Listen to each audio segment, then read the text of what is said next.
Recording in progress.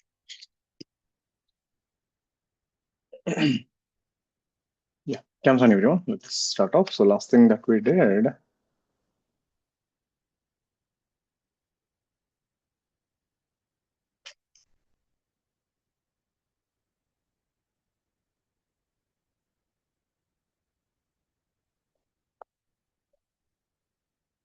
we started with the Wien's displacement law.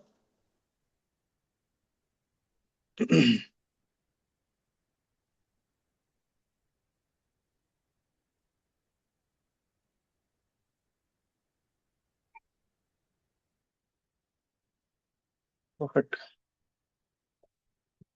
So let's go ahead. Let's see a few more questions on this. Hope everyone has gone through the notes.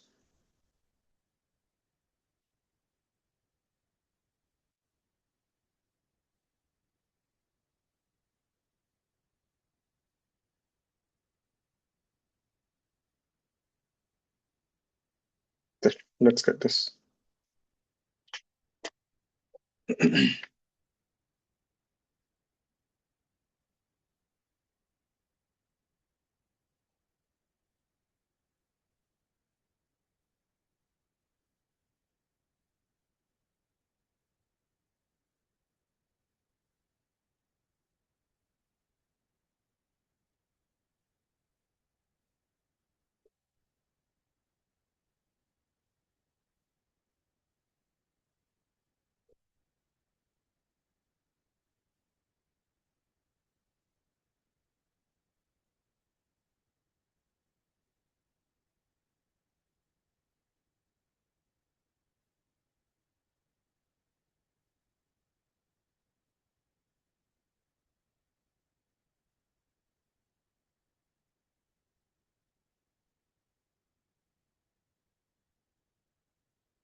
How do we do this?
So listen the few words here. So two bodies A and B have thermal emissivity is 0.01, 0.81. So those basically the ECA values.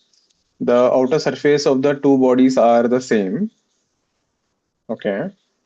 So I think he's indirectly giving you the radiation stuff. So the two bodies emit the total radiant power at the same rate. So this is the word. So he's saying both of them will have same dq by dt. So the first word is that. So dq by dt is sigma A EA TA power 4 is sigma area EB TB power 4. That's your first information there. EA is 0.01 TA power 4. This is 0.81 TB power 4. That is 3 power 4. So TA is equal to 3 TB. That's your first information. And temperature of A is 5820. So TB is equal to TA by 3. That's your 1934 Kelvin. That's your first part. Straightforward question. There's nothing there. Then he's saying the wavelength lambda b corresponding to the maximum spectral radiancy, that is your lambda m, which we have done.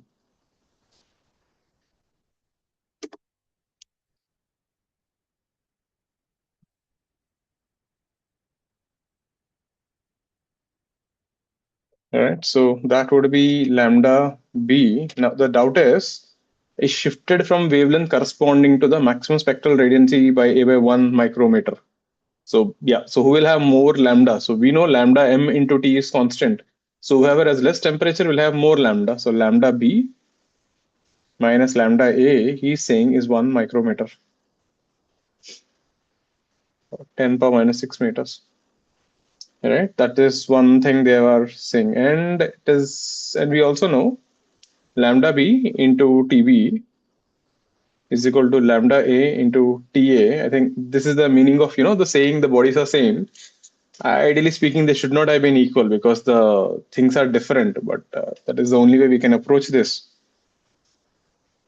Then from here, you will get the relation lambda b is equal to 3 lambda a. So you're done. Take this and substitute there. Lambda b minus lambda by 3 is equal to 10 power minus 6 meters. From here, you get lambda b is equal to 3 by 2 micrometers.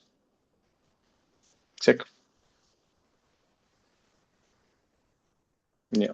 The answers are given. This is an old JEE question, pretty old one, almost 25, 30 years.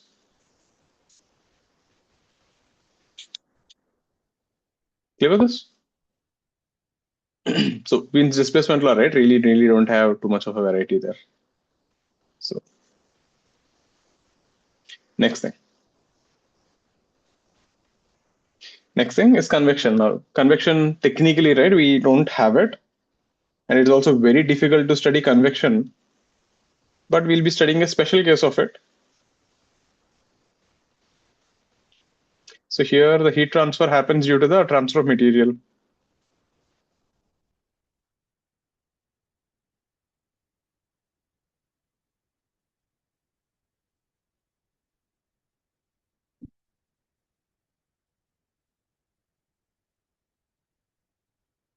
Right. So best example would be,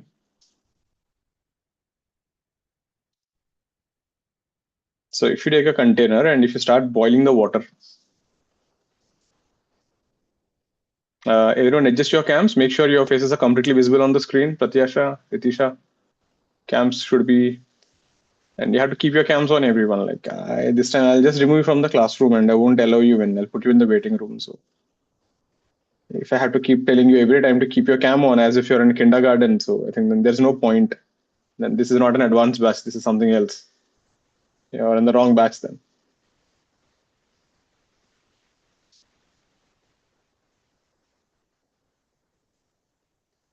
Right. So advanced class. So focus on solving advanced stuff and everything. You're planning to go to IIT, so behave like one. Don't do all these random things like, where I have to keep control of you, put your camera and all. Not right. So if you're boiling this water here, first of all, the heat, right, flows through this plate there. This is clearly conduction. And once you get the heat here, the water at the bottom boils. The hot water will start rising up. As it goes up, it starts cooling down, and the cold water again starts sinking. This you must have seen, classic example. So here the heat is getting transferred completely only because of the material. Material is taking the heat everywhere. So hot water rises, right? And as it cools down, it comes down again.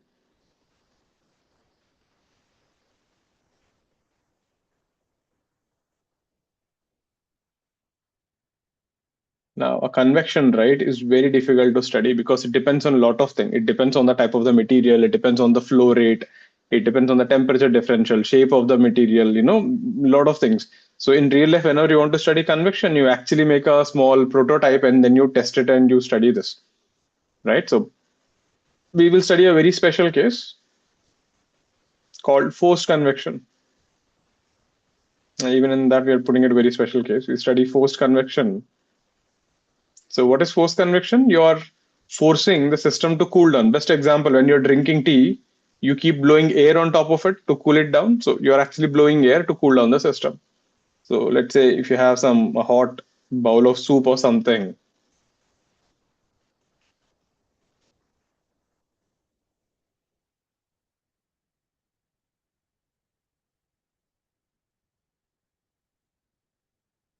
right? And you put some fan or something and you're blowing wind. So you're forcing the system to cool down, right? It doesn't happen on its own,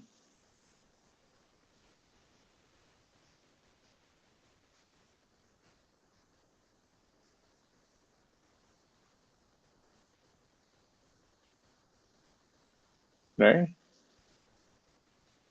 So that is the thing. Arya, irrelevant questions, right? Let's focus. You really don't know what is a prototype. So what is this thing? So what is this, the special case of force convection? So we use something called Newton's law of cooling.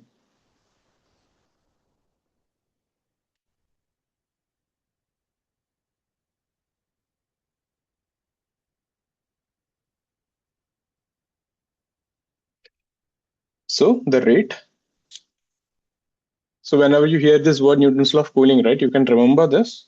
Now, one thing, this is not there in the mains portion. Newton's law of cooling is removed from the mains portion, but it is there for advance, right? It's still there for bits also. So again, experimentally, right, they figured out the rate of change of temperature of the body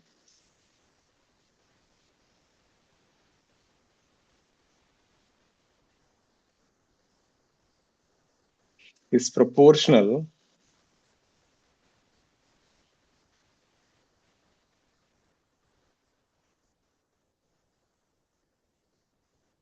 the difference in temperature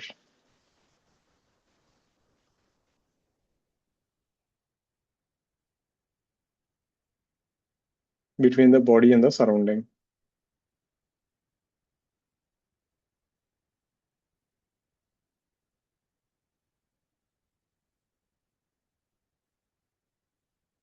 So what does it mean mathematically? So if you have a body there, body ka temperature is TB, surrounding a temperature is Ts.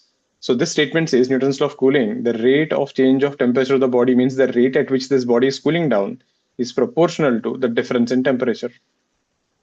Kind of makes sense, right? If you take a hotter body and put it in a setting, and if you put a colder body, the hotter body will cool down faster. So the hot bodies will lose temperature faster than a colder body, right? And the proportionality constant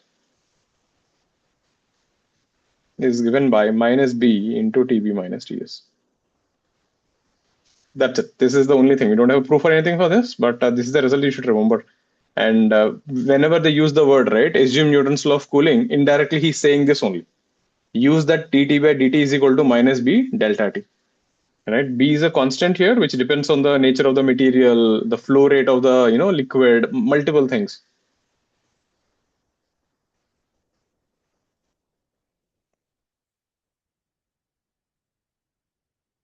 Depends on the material, the size, the flow rate, a lot of things. That's what I said. It's very difficult to study this. So let's say if you are trying to construct something like a big furnace, right, of 1,000 tons ka capacity, you really can't build such a thing. You'll make a small prototype of it. Maybe you'll make a small prototype which will have 1,000 kgs ka or 100 kgs ka sample. You'll construct it and you will see how it behaves. And based on that behavior, you'll construct the actual main thing. Right, so you don't get the thing. That is how they do for aeroplanes and ships, right? You want to design a plane, you don't build the full plane first. You make a small plane, a prototype, right? And then you put it in a wind tunnel and then you test how it is working and then you go for the actual design. So materials, right? And the size, shape. So convection is really difficult to study theoretically. So whenever you want to do this, you always have to do it experimentally. But at our level of portion, we only have this much. The rate of change of temperature of the body is proportional to the difference in temperature, TB minus TS. Clear with that? You can put down that thing in the red box, you'll need it. So that is our last concept. Then we'll do a few problems on this, and then we'll start off with SHM today. Like I said, we have a little part left out. What does the minus sign signal? What do you guys think was minus sign? Till now, you have seen minus sign so many times. What do you think is minus sign? Let me just give you a reminder.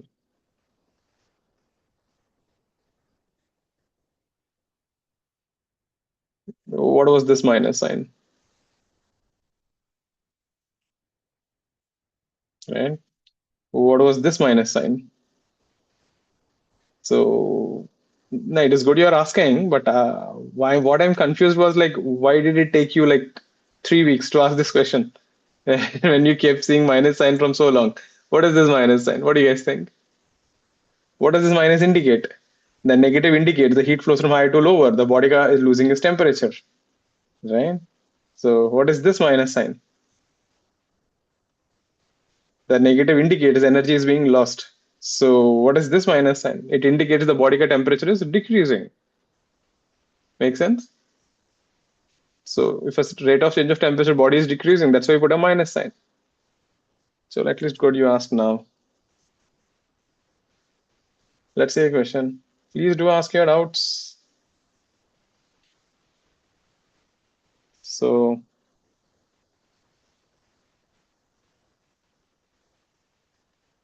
temperature of a body is 2 T naught. Temperature of the surrounding is T naught.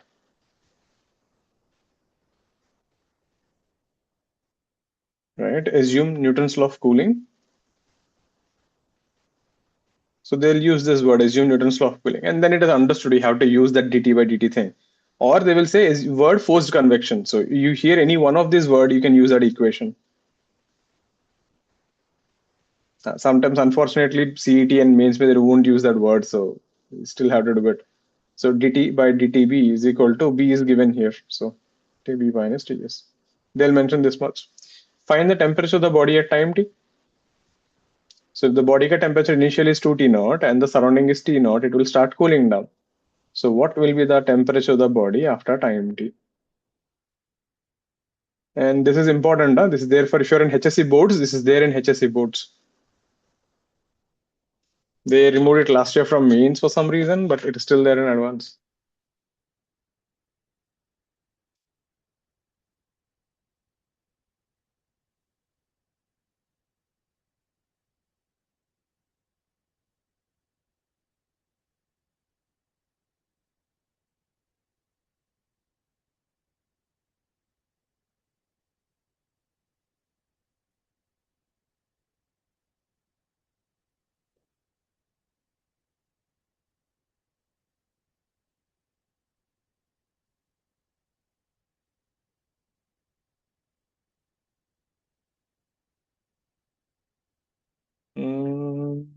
Right, Shreyansh. Get this thing. It is just pure max. There is nothing there.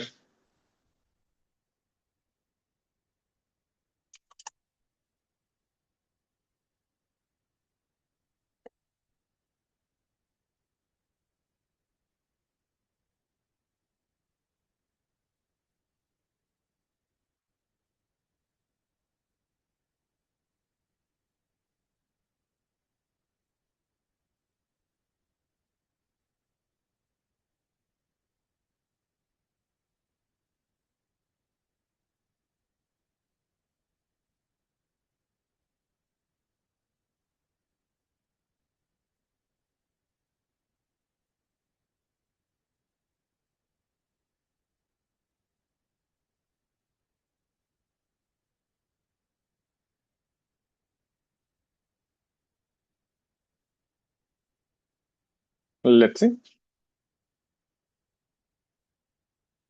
Right, Samyak. Right over here. Right. No, that's not your answer, right? Just check it out. If you put T0, you should get T naught. Someone got an answer, you can type here in the chat box to the co-host. So this is dTB by d time is minus b TB minus T naught. So let the temperature of the body be a TB after time t. Surrounding is constant. So dTB by TB minus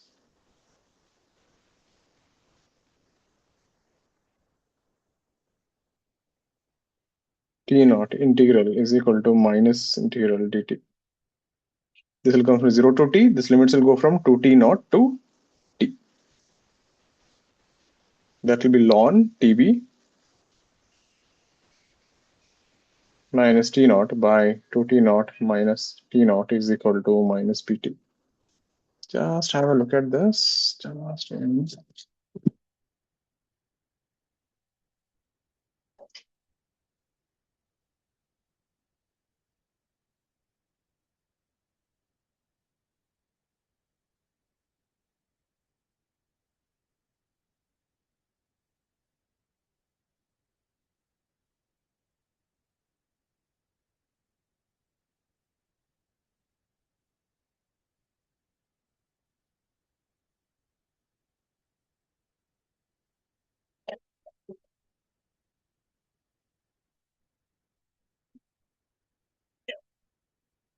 Then Tb minus T naught will be T naught into e power minus Bt. There, this is the temperature of the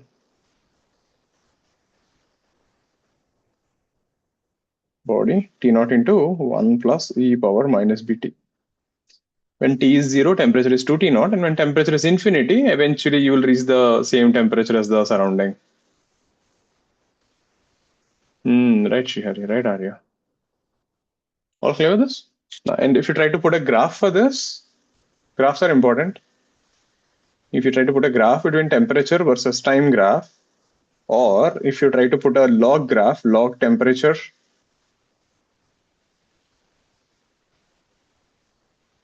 versus time graph, this graph would look something like this. So this will tend to T naught. It will get closer and closer to the line, but it will never reach there. Whereas this line will be a straight line. So log graph will be a line, and whereas a temperature versus time graph will be an exponential decay function. Again, it's more of a mathematical equation. Once you know this thing here, there's nothing to solve there. Clear with this? Now, let me show you the actual question which they would ask in mains or CET. Mains mein to nahi hai, but bits mein to they can pop up. Any doubts on this? All clear what we did?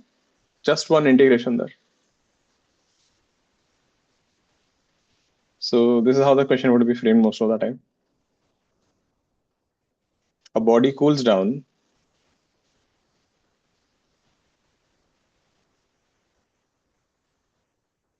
from 80 degrees Celsius to 70 degrees Celsius in 10 minutes.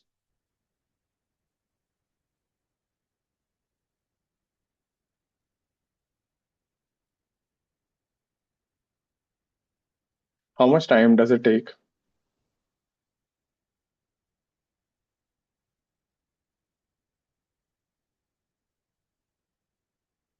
to cool from 70 degrees Celsius to 60 degrees Celsius? The surrounding temperature is 20 degrees.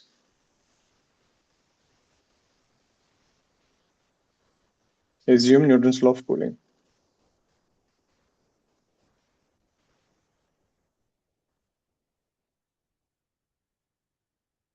There, let's get this.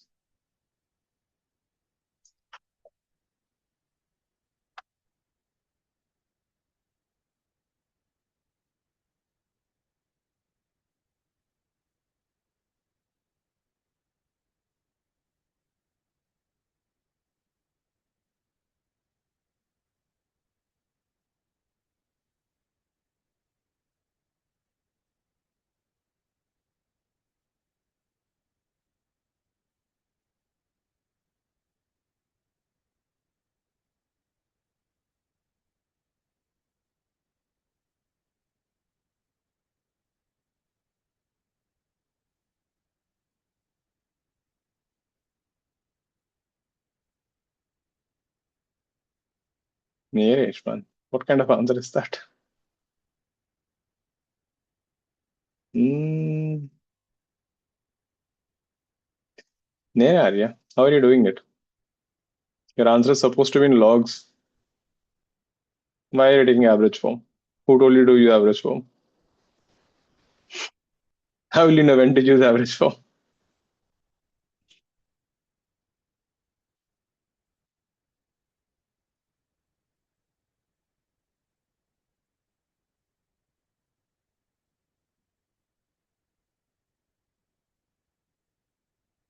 Nah, you have to be careful there. Basically, if it is a mains or CET, average will work.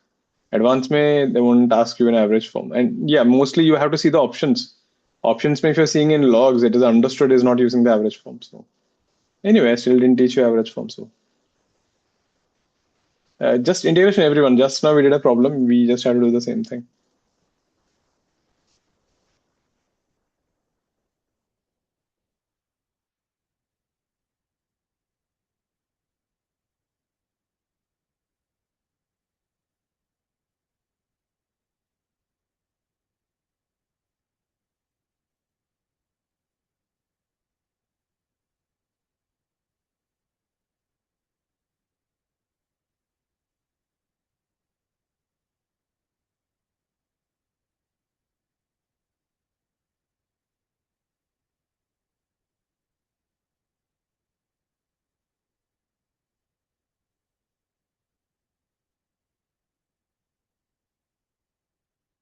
Sit straight, everyone. Don't give support to your head.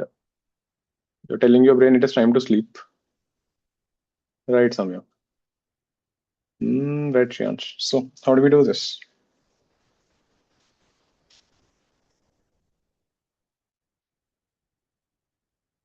So, first thing, again, if I just go back to the derivation, dTB by dt is equal to minus B, temperature of the body, minus temperature of the surrounding. And if I integrate this,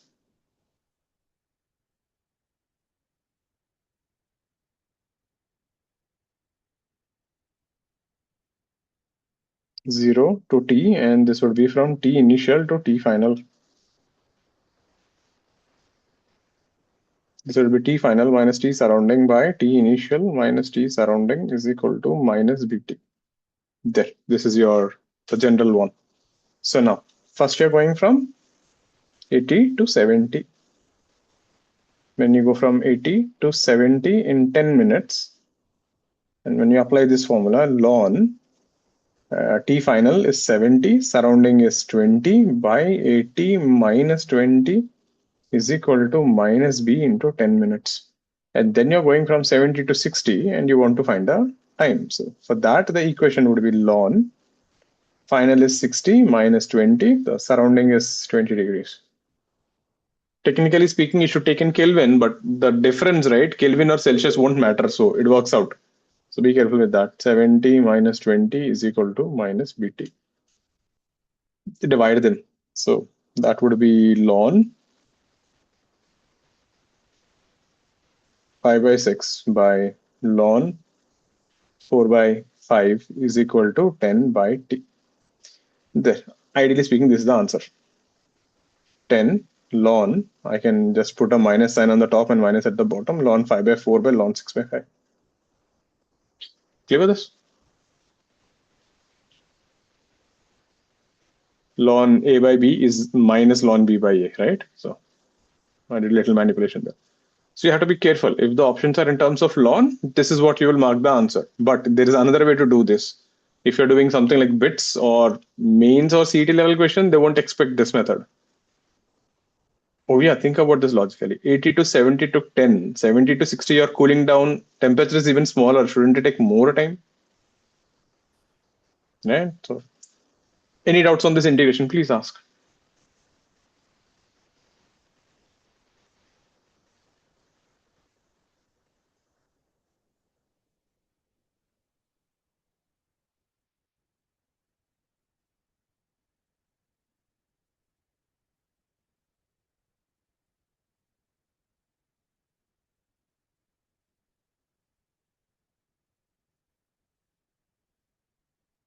Right? So, what is the other method? The average method.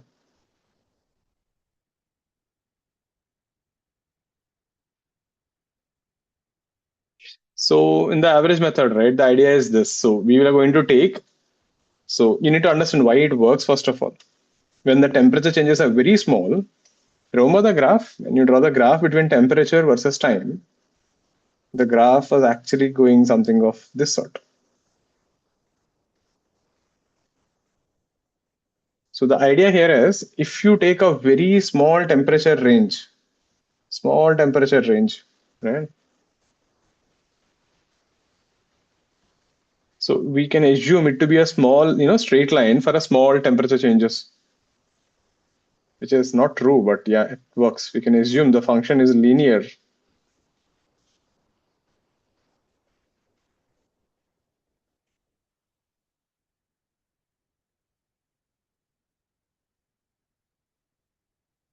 And for linear functions, the average will work. So we use the average method.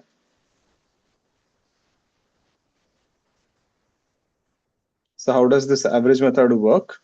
So when you're going from 80 to 70, now look at the problem here. You are losing when the body temperature goes from 80 to 70. Look at the temperature difference. 80 minus 20, 79 minus 20, 78 minus 20. So the difference is continuously changing. So that is the reason we have to integrate. So this method will say, okay, don't do all that. Assume the body ka average temperature is 80 plus 70, which is 75 degrees. And solve the problem, assuming it is a constant temperature. right? Same way, when you go from 70 to 60, assume the body ka temperature is 65 degrees and so on. So the idea is this. When you go from 80 to 75, you lose more. And when you go from 75 to 70, you lose less. So on an average, you compensate. And then how do we solve this? So once you do this, you can just skip the integration. So what is the formula? dTb by dt is equal to minus b tb minus ts. So for the first guy, you're going from 80 to 70. The time taken is 10 minutes minus b. So this will be tb average. That would be 75 minus 20. That's your equation 1. And for the second one, it is 70 minus 60. Time we don't know. Minus b, and the average is 65 minus 20. So yeah, you can divide this. So from here, you will get b is equal to minus 1 by 55. Take this and substitute here. This would be 10 by t, 1 by 55 into 45. So that would be 110 by 9. So if you actually solve this, I think you get around 12.8 minutes. 12 point something you will get. How much will you get? 9, 1, 12, 20, 12.22 minutes. If you do this ln method, right, even that will give you 12.2 something. So you will get an error in the second decimal. So this is how you use the average method to solve. So when will this average method start failing? So this average method, right, also has some its own restrictions. So you have to be careful. This method will not work if the temperature difference is too big. Meaning, let's say if you're taking from 80 to 40 or 100 to 60 or 200 to 100, you cannot have such a big differences. Then the average method will fail. The ln method will still work.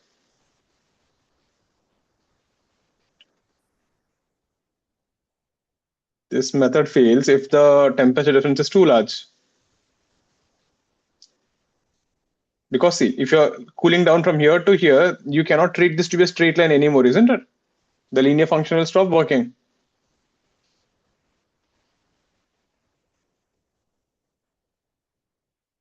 So preferably, right, around 5 to 10 degrees is still fine. Anything bigger than that, the error will start coming bigger. Second thing, this will also stop failing if the temperature of the body is close to the surrounding. Again, same problem. Look at the function here. If you get very close to the surrounding, this will become almost a horizontal line. So yeah, you can't treat it like a straight line anymore.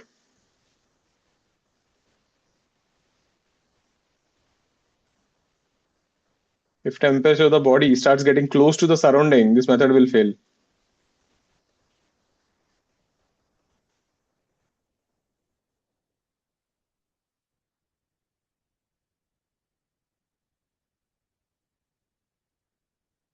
So, but yeah, if they're asking this in bits, mains, CET, any exam other than advanced, average method will work beautifully. Generally, they won't try to poke you. Advanced is the only place where they might try to, play around with this thing. Always look at the options. If the options mean there's a log, he is not asking you to do his average method. He is asking you to do solve with logs. That will be your biggest hint, whether the options are in logs or they're in a proper number. Clear with this? Now, you guys do the same thing. I'll give you one more on this. Let's say same question. You're going from 80 to 70 in 10 minutes. Temperature of the surrounding is 20 degrees. If I give you 10 more minutes, what will be the final temperature? Get this. This is the reverse. 70 to 60, how much time will it take? I'm asking reverse. If I give you 10 more minutes, how much time will it take? So a body cools down.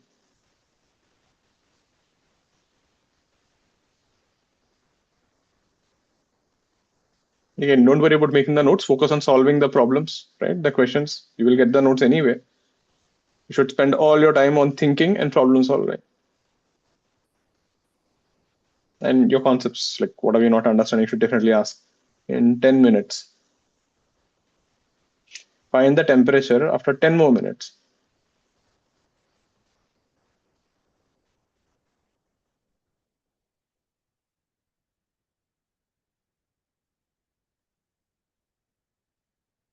You can use average method.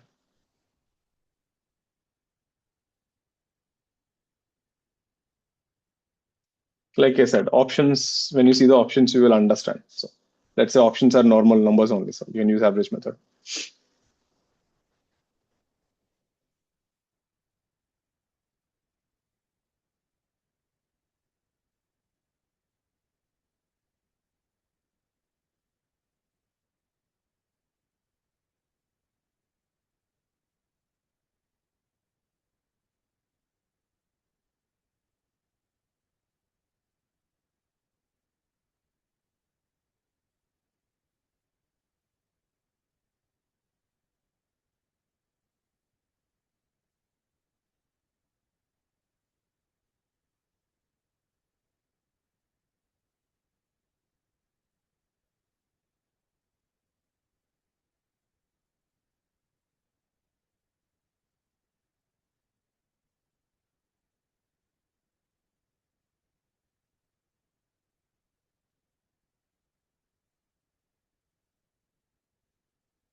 61.2, 61.66, 61.66. Yeah, Samyak, Shriyansh, we have two answers.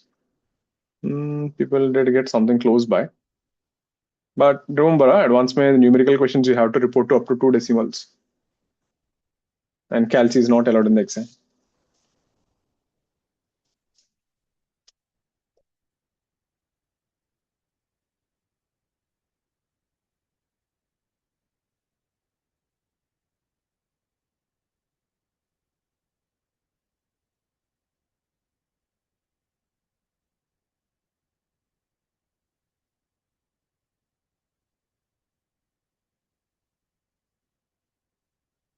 Let's see. So we do the same logic there. Let the average temperature be 75. Here the average temperature is 70 plus T by 2. Then dTB by dt is equal to minus B TB average minus T. So the first one, you're going from 80 to 70. Time is 10 minutes. Minus B, the average is 75 minus 20. B will give you minus 1 by 55. Then for the second guy, you're going from 70 minus T, and the time is also 10 minutes. Minus B, the T average is 70 plus T by 2 minus 20. So this is 70 minus T by 10, and this would be 1 by 55. That would be 35 minus 20, 15 plus T by 2. 770 minus 11t is equal to 30 plus t, and that will be 12t is equal to 740. T is equal to, how much is this? 370 by 6, and that would be 6. 160, so that would be 6 and 6. Yeah. Clear with this? Yeah, it will be recurring there. Yeah, you can round off that to 61.67, so 2 decimals. So.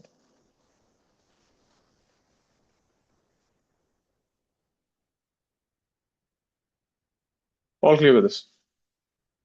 So this is one type of questions, they can frame on Newton's law of cooling. Any doubts on this? Please ask me.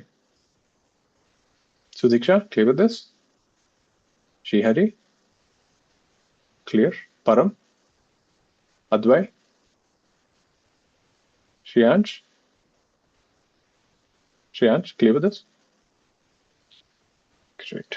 Next thing, 23.47. What is that, Ravya?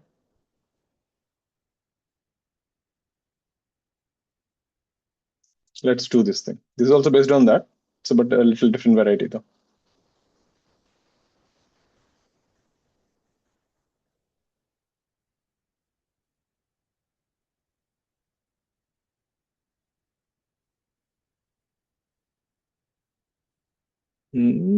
Second answer. There is only one question, right?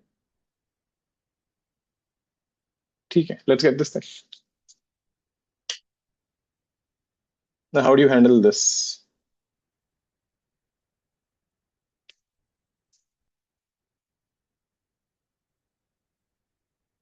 Again, remember, there's only one formula I taught you. dTb by dt is equal to minus b, temperature of the body minus temperature of the surrounding. That's it. We are just playing with this one thing.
So what is happening in the picture here? See, so we have a temperature in the room is 20 degrees when the outdoor temperature is minus 20, and it is 10 degrees when the outdoor temperature is minus 40.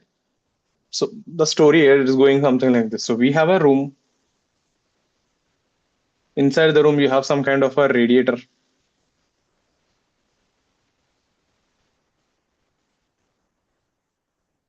So we go to cold countries, right? They have this kind of a radiator which generates heat.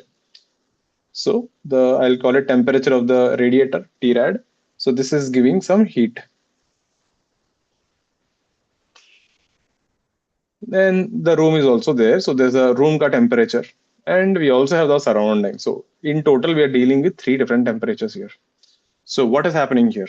This radiator is generating heat, and the room, right, because it is hotter than the surrounding, the heat is also escaping the room,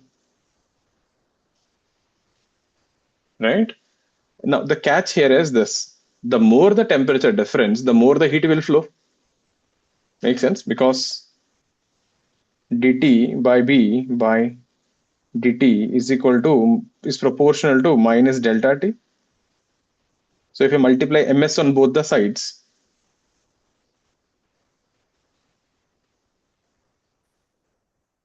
this becomes dq by dt, which is nothing but the power radiated. So this becomes proportional to delta T. So the idea is this: the more the temperature difference, the more the heat will flow out, because you're assuming Newton's law of cooling, right? So let's see the case 1. So that means if the room ka temperature becomes equal to the temperature of the radiator, heat will stop flowing. Is that making sense? Remember, it is a radiator, okay? It is not a heater. So there is some hot liquid passing through that, and that hot liquid is giving out some heat.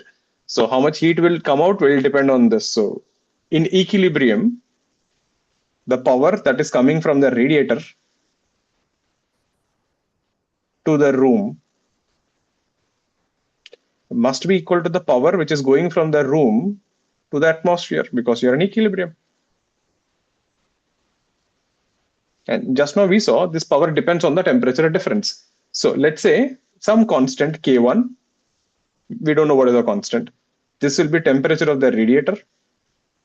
minus temperature of the room. So the more the difference between the room and the temperature, the more heat will come out of the radiator. This must be equal to some other constant K2. See, now this K1 will depend on the size of the radiator, material of the radiator, position of the radiator, a hell lot of things. We don't know what is that.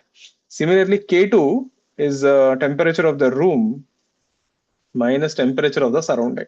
So this K2 will depend on the size of the room, the walls of the room, the material of the room, all that stuff. Again, we don't know what is K2. So this is your equation. So in the beginning case, K1, temperature of the radiator was how much? It is known that the temperature in the room is 20 degrees when the outdoor temperature is minus 20. Okay, so we don't know the radiator temperature. That's what we're trying to find. So radiator is actually maintaining some constant temperature. Room ka temperature was 20 and K2, and the room ka temperature was 20 and the surrounding was minus 20. So this gives you one equation here. So K1 T rad minus 20 is equal to K2 40.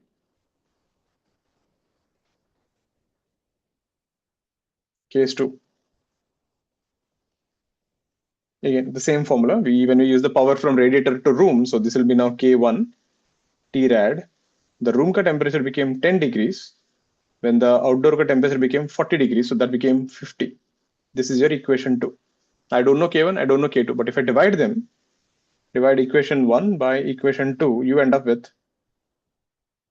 T rad minus 20 by T rad minus 10 by 4 by 5. Solve this, and that will be T radiator will be 60 degrees. This is how you handle this question.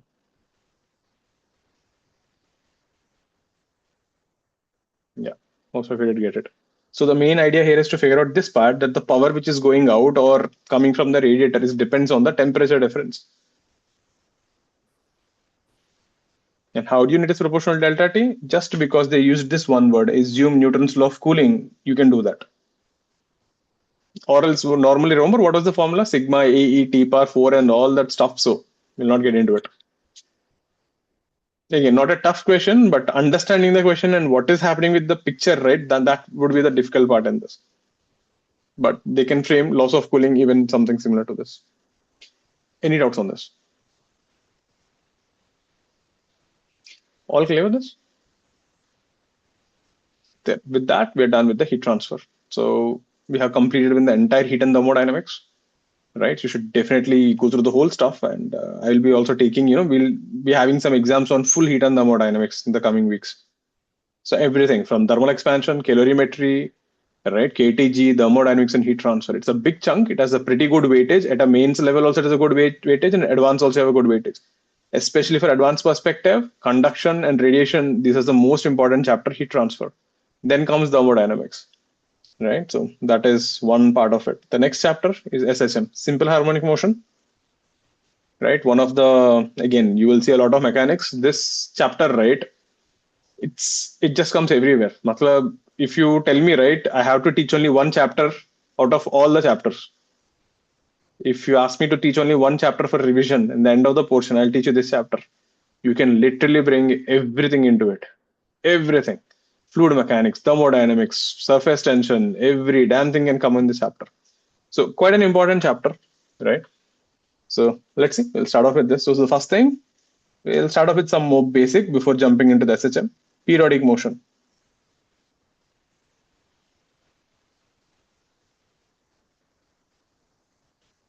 So what is periodic motion? If the motion repeats itself,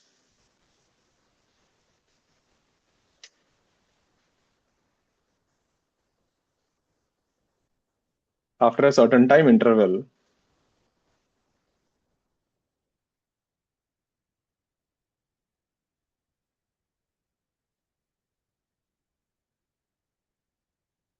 indefinitely.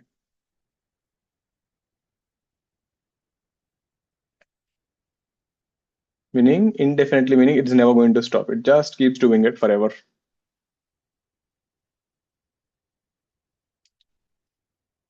The time interval is called as time period.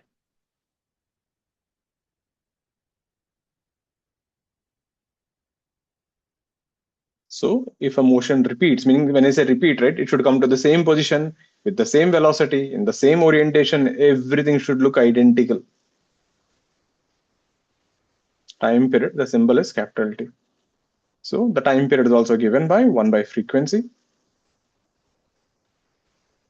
which is 1 by f. So frequency is nothing but number of oscillations per second. So I can write it the other way around. Frequency f is equal to 1 by time period. So frequency is a number of oscillations per second.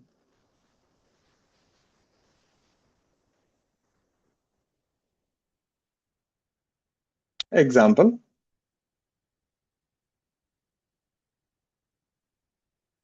Suppose if there are two walls, E is equal to 1, E is equal to 1. Let's say there is a ball going with speed u and the length between the walls is L. So how long does it take for the ball to come back to the same position? So the ball will go, it will take a U-turn, hit the wall and come back. So the time taken here will be 2L by U. So assuming we are neglecting the time of collision, so this ball will repeat the motion after every time interval of 2L by U. So this is a periodic motion. The motion is repeating itself after a time interval of 2L by U. Same way, if you project a ball vertically up, it goes up, comes down, hits the wall, and let's say E is equal to 1. So here the time interval will be the time of flight, which is 2U by G. Clear with this? So if any motion just keeps repeating itself, we call it as a periodic motion. Straightforward, basic thing there. Any doubts on this? Great. Let's see a question. Top view. Remember, SHM chapter, right? Meaning it's important. The first part of thing what we are going to do today is more mathematical. It's important for waves. So top view, you have a circular track.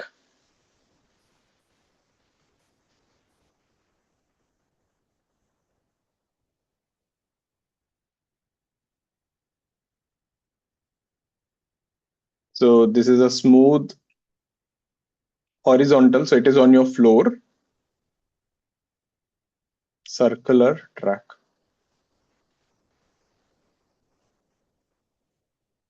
Radius r.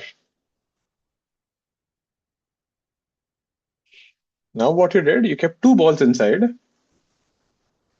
Identical balls. Let's call them ball A and ball B.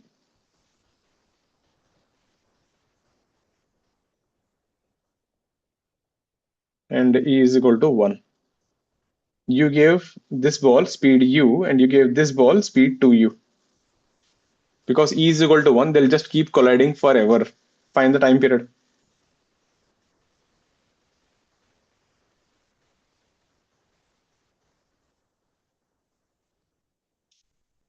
So as such, there's nothing called SHM. Every other chapter will come. In the end, SHM will come and hijack the chapter. So this is a problem based on collisions. I hope you remember, right? If two bodies of same mass collide, they will exchange velocities. You should know that.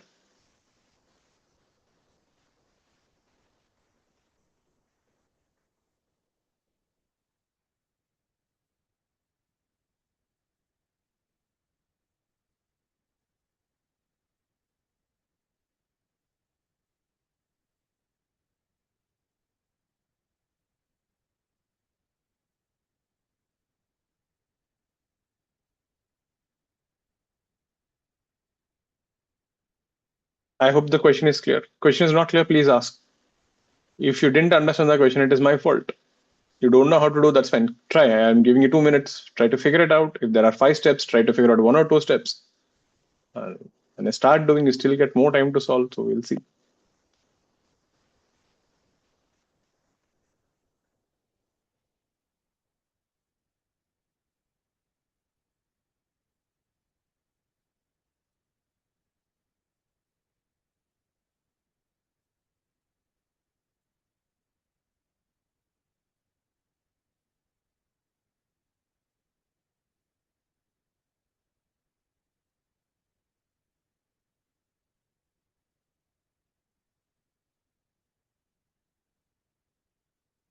Nishma, that is wrong. This is a good advanced question, huh? Srihari, when did I say this is SHM? Do you even know what is SHM? What did I teach you just now? Periodic motion. What are you talking? Just find the time period for this. Who told you this is SHM? Don't assume things. Nee, Shaurya, that is wrong. You got an answer. You can type in the chat box here to the courses to type. Nee, Arya, wrong. Nee, Ishman, wrong.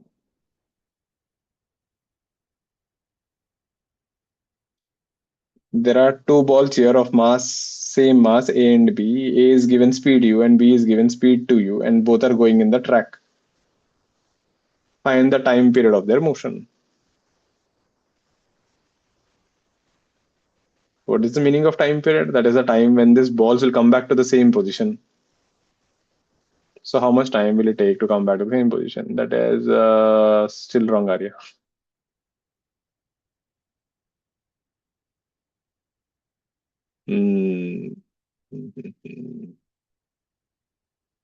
Wrong, Param.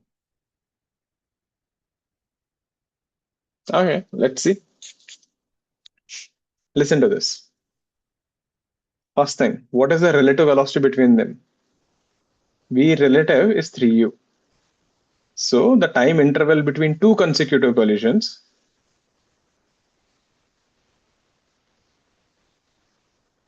so between collision 1 and collision 2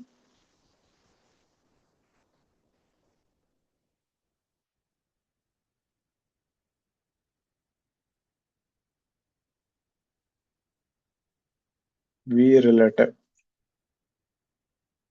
is 3u. What is the distance between them? 2 pi r. That is the relative distance by 3u. So this is the time interval between two collisions. Okay?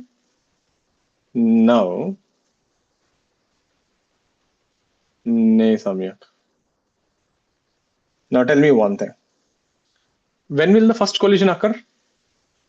This guy is going with u. This is going with 2u. That means this will travel 2/3 of the circle. This will travel 1/3 of the circle. Agreed? That means the first collision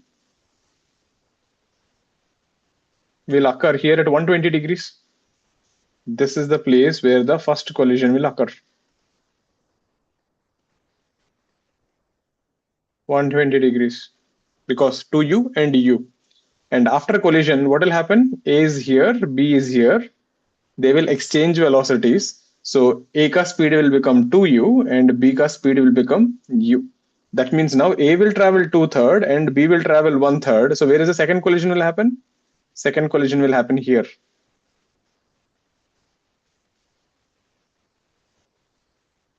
Now A will be at the top and B will be at the bottom. Now they will again exchange velocities. Now A ka speed will be u and B ka speed will be 2u. Now A will travel 1/3, B will travel 2/3. So they will collide at the top. But something happens. A comes to the right side and B comes to the left side. And their velocities are, this is 2u and this will be u. This is your third collision. But did you see the problem there? Did they come to the same position with the same orientation? The balls have exchanged their positions. You're getting it? So basically after every three collisions, they come to the same position. So the first thing here is A and B exchange velocities. This we saw in collision. So, and from this we can clearly see after every three collisions, you come to the initial positions, but A and B will exchange their positions. So this is not periodic motion. Periodic motion matlab A should come to the same place as initial with the same speed as initial. It should be exactly as the initial thing, right? They come back to initial position, but the places are swapped or reversed.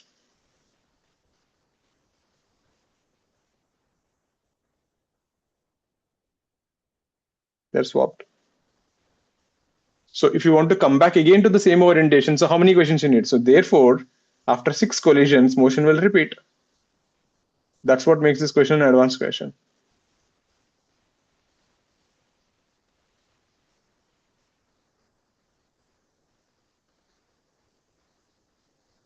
Therefore, the time period will be 6 times 2 pi r by 3u, 4 pi r by u.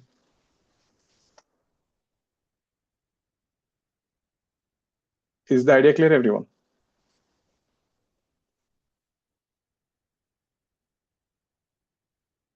Is that clear, everyone? Sure? Now, can you do the same question? Just do it on a rough, okay? What if the balls are having A is given U and B is given 3U? Can you find the time period now? You got the idea, right? Get the time period for this guy. What if it is U and 3U? So I can keep giving different speeds in.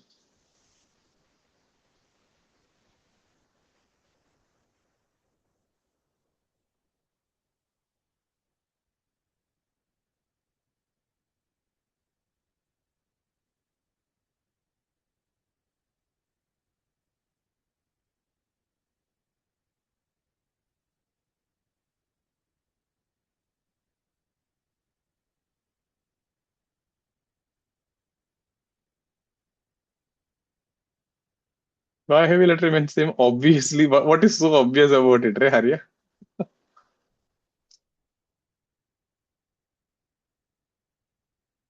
You might be lucky if you got the same answer, but there's nothing obvious about it. What if I give you 2U and 3U?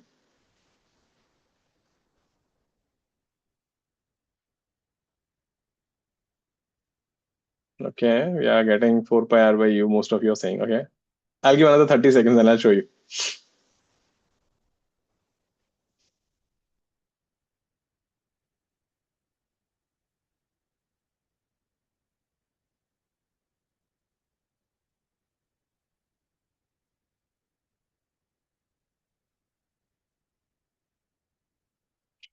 See, so V relative is 4U. So the time interval between two collisions is 2 pi r by 4U.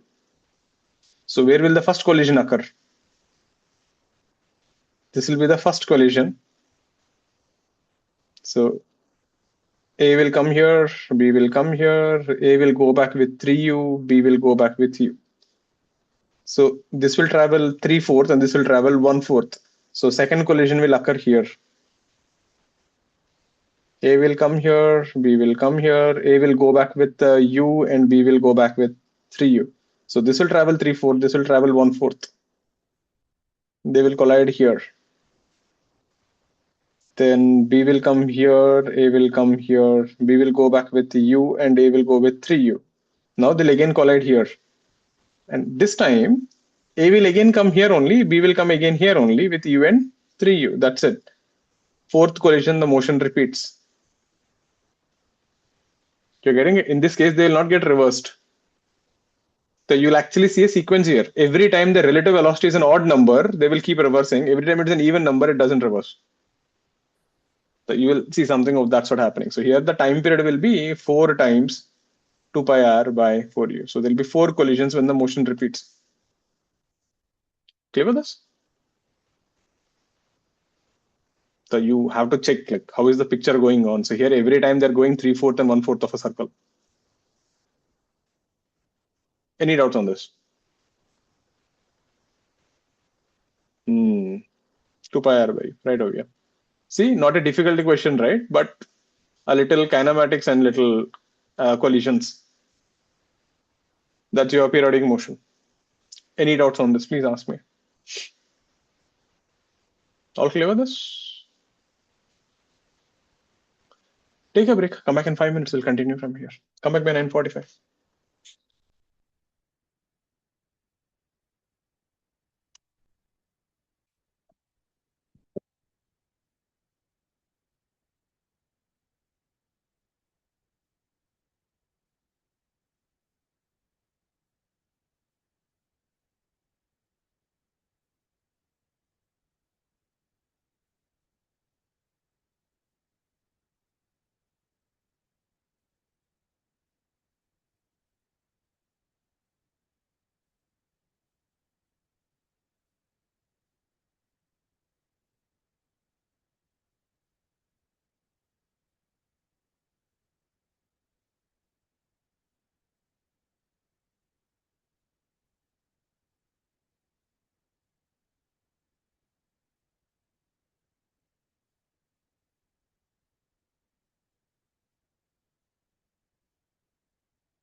Next one. So we have an incline here and we kept a block of mass m.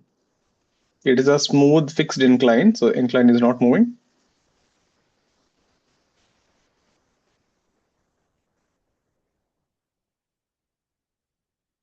This is theta. So here the edge, right, is little, like it's a smooth landing that's just not going to collide with the floor there. This length is L, that height is H, and it is theta. So the block is released from the rest. Find the time period of this motion. So this block will come down the incline, will slide on the floor, will hit the wall, E is equal to 1, so it will again go back, again it will climb, it will stop, again it will come back. So this will just keep going front and back forever. Find the time period of this motion.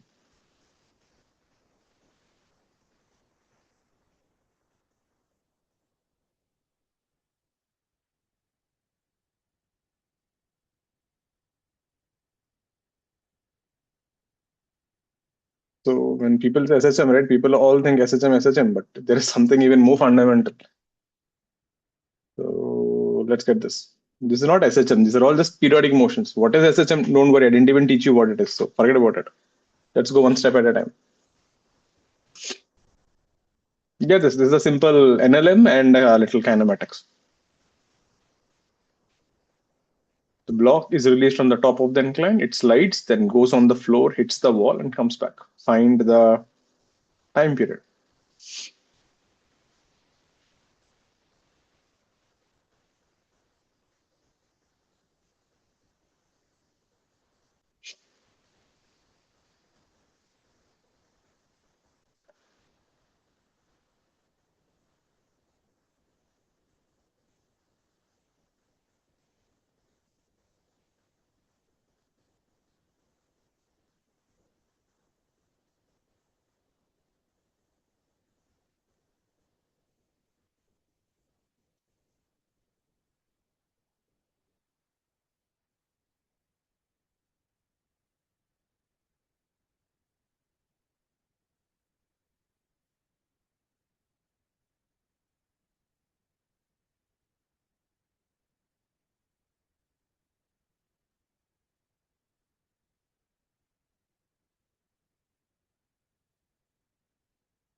Sine theta. Yeah, Samyak, that looks right. Let's see.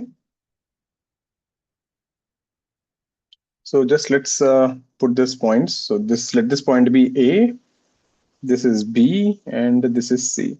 So the block will come down with an acceleration of g sine theta, right? And this distance here is h by sine theta.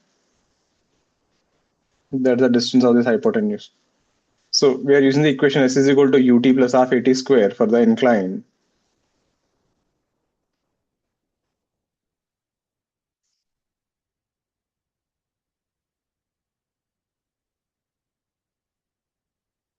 So this is h by sine theta. Initially you are at rest. Half g sine theta. This is the time taken to go from A to B ka square. So time taken from A to B is root over 2h by g sine square theta. When this block reaches here, it will have a speed v is equal to root 2gh. You can do this from conservation of energy or kinematics. Then the time taken to go from B to C will be the length by speed v, which is root 2gh. After collision, the speed will reverse. So the time period will be 2 times time taken to go from A to B plus time taken to go from B to C. Just add them up and you're done. Easy. So it will double because you have to go back again. So it will take the same time to go and come down. So you can just add it up. Not difficult, right? But this is what I was saying. Questions will be of this sort at a mains level. It's mostly NLM and this thing. So a periodic motion is simply the motion which repeats itself. That's it. There is nothing there. If it repeats indefinitely, we call it periodic motion. Now, the next one is called oscillatory motion.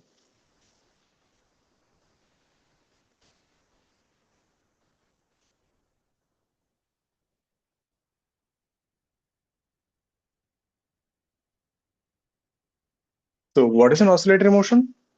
If the restoring force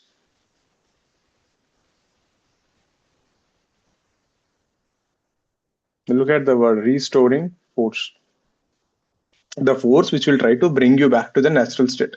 The first time you heard these kind of words, restoring force, anyone remembers where you heard this word?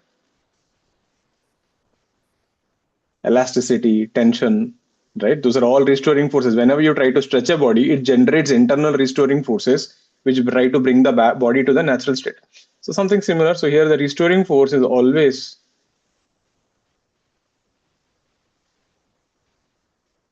directed towards the mean position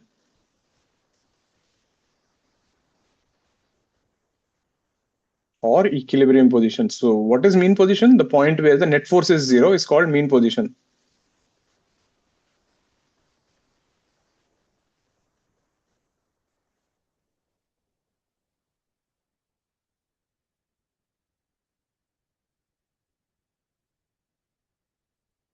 And the maximum distance from the mean position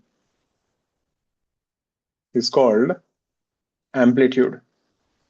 So there, if you see, slowly we are introducing the terms. So we introduced frequency, we introduced time period. Now we are introducing something called amplitude, something called mean position. So the terms are important. It's like when you read a novel, right? Sometimes if you see, they introduce the characters. The same way. So there's nothing different about it. So maximum displacement from the mean position is called amplitude.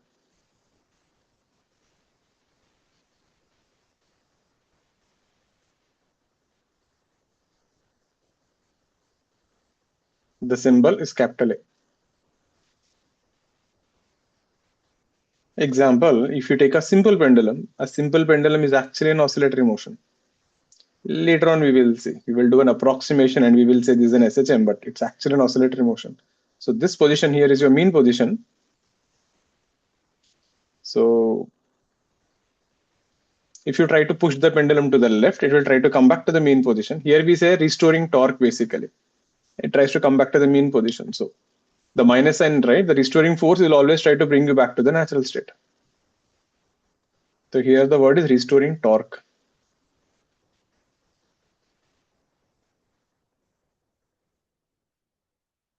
If I give you one more example, look at this thing. If you have a plus Q charge and if you have a plus Q charge, and if you take a minus Q charge and put it on the perpendicular bisector, so it's getting attracted by this charge, this is getting attracted by this charge, the net force will be downward. This is the mean position. Means if you try to push it up, it will try to come down. If you try to push it down, it will try to go up. So a charge oscillating between the two things, this is your mean position. So here this minus Q charge oscillates along the perpendicular bisector. This motion is called an oscillatory motion.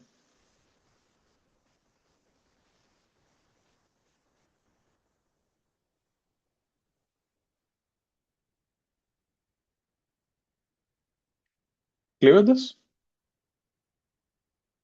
Now in this, as such, we really don't have a way to find this time period, but this is an oscillatory motion.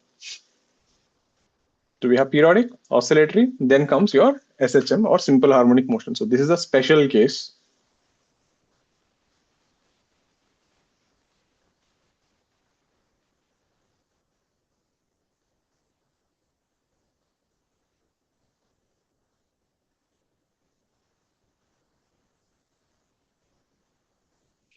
So what is SHM? If the restoring force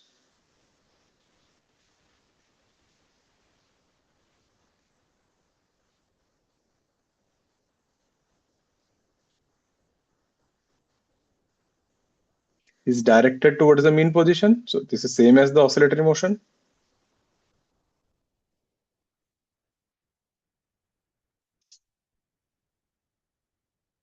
and proportional to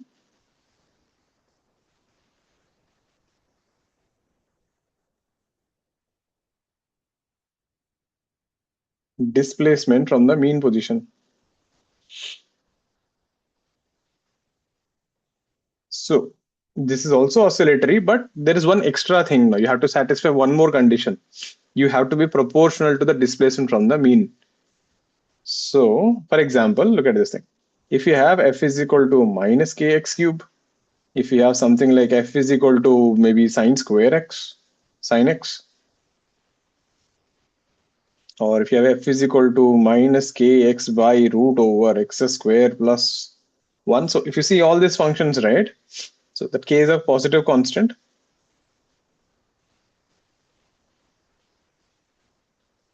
So all these are oscillatory motions.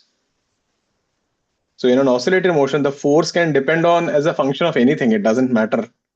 Only condition is it should come back to the mean position. So the negative sign is important.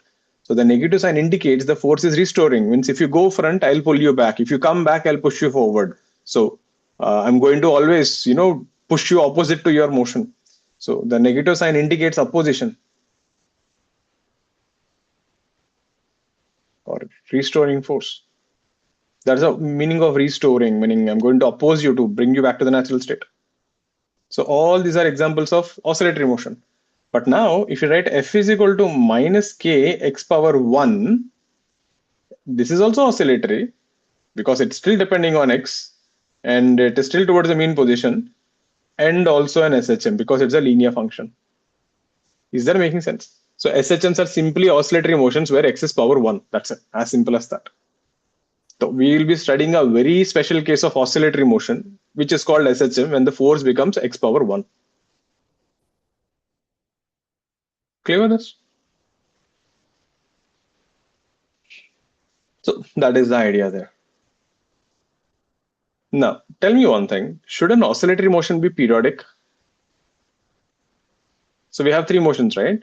Periodic, oscillatory, SHM. Should an oscillatory motion be periodic?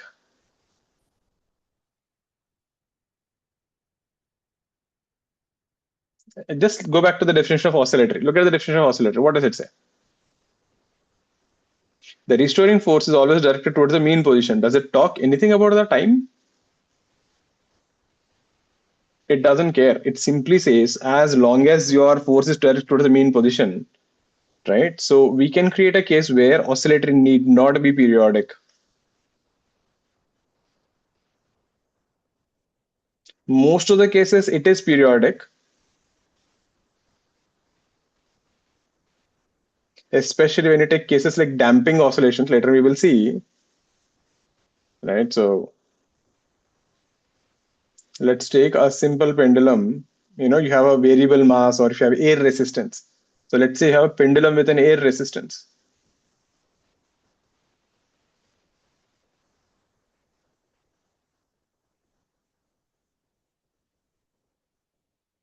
Right? Or let's say you have a pendulum with a variable mass. Let's say it is filled with water and the water is leaking out continuously. So you can play around all that stuff. So if you try to look at this motion, right, because of the air resistance, first of all, initially it will go till here. Next time when it comes, it will only come till here. Next time it will come only till here. Next time it will come only till here. You can see the motion, right? The force is always towards the mean. This pendulum will always try to come to the mean position, but it's not going to take the same time when, it will do. So basically, when you have energy losing cases, these things are need not be periodic. These are not periodic, but they can be oscillatory.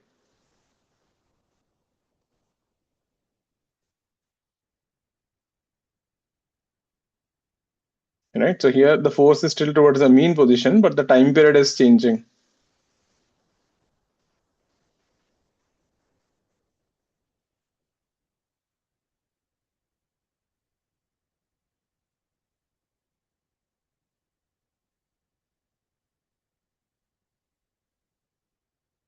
Now we do have damping case, but it is not there for the mains portion again. It is only there for advanced.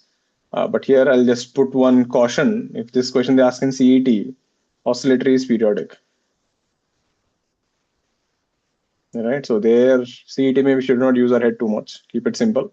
Whatever is in the textbook, we write that only. In the textbook, if they say pig is flying, you should say pig is flying. Done. Clear. So that is CET ka thing. So CET mein there are a lot of goof ups, but yeah, can't do anything about it. So clear? So we have three types of motion. So periodic, oscillatory, SHM. So SHM is our case, which we will study more extensively. So let's see. Let's get the mathematical form of it. So f is equal to minus x. Now, all this thing, what you're going to do now in the next class, right? Mathematical thing is important. The same stuff will come again in waves. And this is the thing generally people ignore a lot. So, but you guys need to focus on that. So f is proportional to minus x.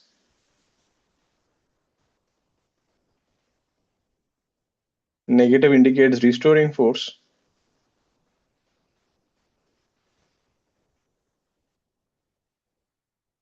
So I'll be deriving certain stuff. So just listen to it and try to understand as much as you can. It's not difficult, but certain things will not make sense. Like you will feel like, why? So I'll explain. Everything will fall in place. So let's say we have a block like this. Now tell me one thing. When this block goes to the extreme position, so when the block is going left and right, this is actually an SHM, right? So when the block reaches the extreme position, what will be the speed of the block? 0, right? Isn't that why we call it extreme position? Think about it. If you have speed at the extreme position, why will it stop? Won't it keep going forward? So when the block reaches the extreme position, that is the amplitude, you're going to stop.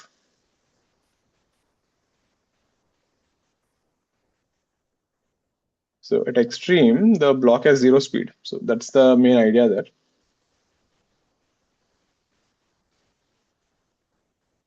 Okay. So F is equal to minus kx. This will be ma is equal to, so we get a is equal to minus k by mx. Now here, put k by m is equal to omega square. Why? We will see later on. Don't worry about it. Right. So this is what I'm saying. So the thing is, the guy who derived it for the first time, he did everything. At the end, he realized something. Oh, this is looking like something. And then he started changing the variables. But when we see the theory book, right, it assumes we already know what is going to happen. Right. So, and what is x here? X is the displacement from the mean position. X is not your x coordinate here in this minus x. Now, why we will keep k by m is omega square, we will see. So this equation becomes a is equal to minus omega square x. This is your first equation, everyone. This gives you the relation between acceleration and displacement. So when the block is executing SHM, this is the relation between a and x. Next thing, continue integrating. And what I'm teaching you now is there in your HSC 4 marks ka derivation. So that's also there. The derivation is important though. Advanced perspective, things change, you'll know. VdV is equal to minus omega square x. Send it that side, integrate. VdV is equal to minus omega square x dx. Integral. Now be careful with the limits. 0 to v, but where is the speed 0? The speed is 0 at a. When x is equal to a, the speed is 0. When x is equal to x, speed is some v. This will be v square by 2 is equal to minus omega square x square minus a square by 2. This comes out to be v is equal to omega into root over a square minus x square. This is your second equation, which gives you the relation between the speed of the particle in SHM and the displacement.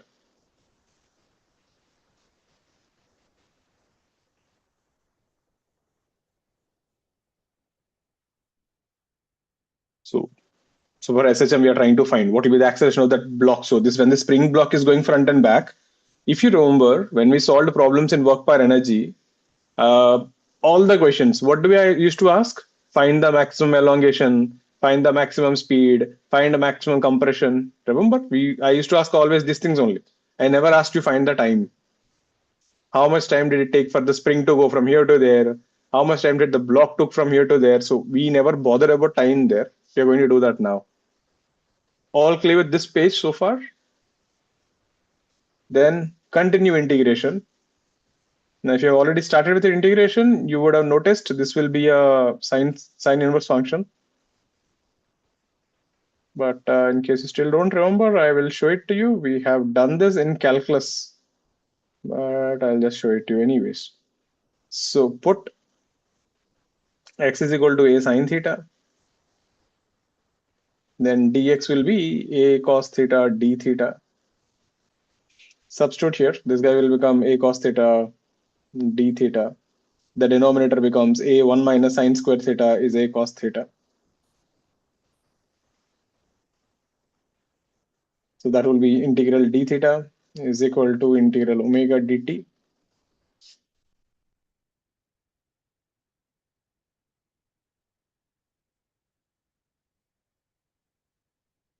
You end up with theta is equal to omega t plus constant. And what is theta here? Theta is nothing but sine inverse x by a.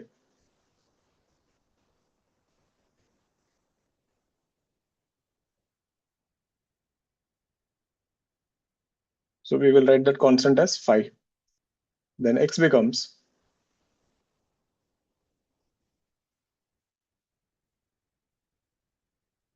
a sine omega t plus phi. We will talk about what is each term, so don't worry about it. So this phi is called a phase constant, which is a indefinite integration ka constant.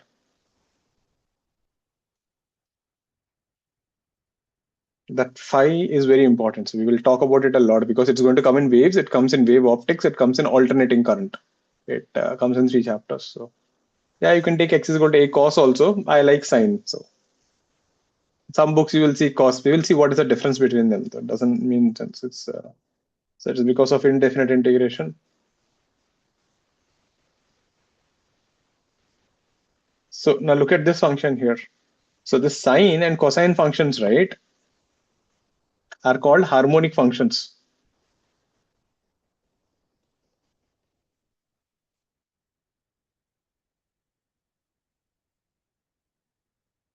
Now, because these harmonic functions are explaining the motion, right, they're describing the motion, we call it simple harmonic motion. That is how the name SHM comes. You're getting it? Simple harmonic motion meaning it's a motion which is depending as a function of simple sine and simple cos ka terms.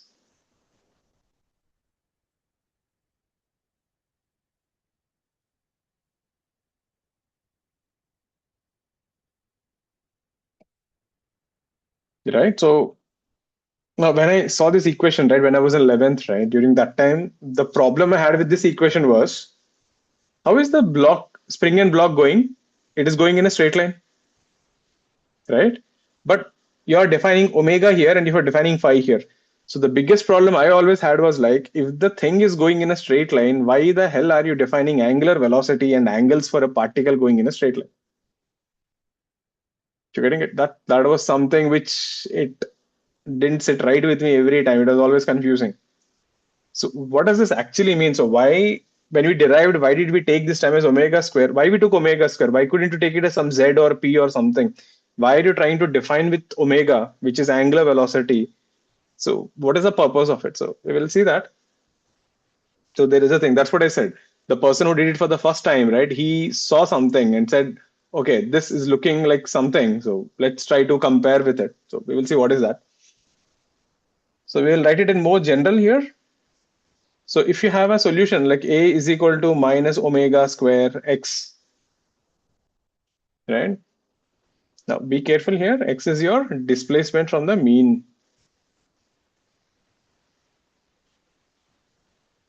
This is not your x coordinate. Yeah, if your mean position is origin, then it becomes x coordinate. So this x is nothing but x coordinate minus x mean. So be careful. Sometimes they will just say x and yeah, you have to figure it out. So this can be written as d square x by dt square is equal to minus omega square x. So if you try to write this in terms of x coordinates, the double differential of x coordinate by dt is minus omega square. I'll simply say x coordinate minus x mean. This is a differential equation.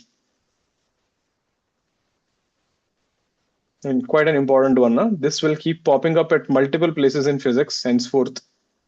And every time it comes, we are not going to derive the whole thing. We are just going to put on the result. So whenever you get a differential equation like this, the solution for this equation is x minus x mean. So that's your x coordinate minus x mean is equal to a sine omega t plus phi. This is your general solution. Now this can come anywhere. For example,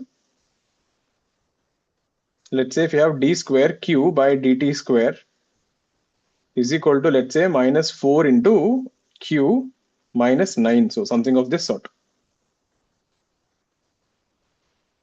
So that means the general solution for this equation is q minus 3 is equal to a sine omega t plus phi. This term here is your omega square, so omega is equal to 2. So this is your general solution for this differential equation. Now understand one thing, even though we derived for x, right? If you ask Max what is x and what is q, Max will say, okay, what is the difference between them? I don't know what is q and x, both are variables. You're getting it. In physics, you and I, we call it x is position, q is charge. Max doesn't care. Max will simply think both are two different variables.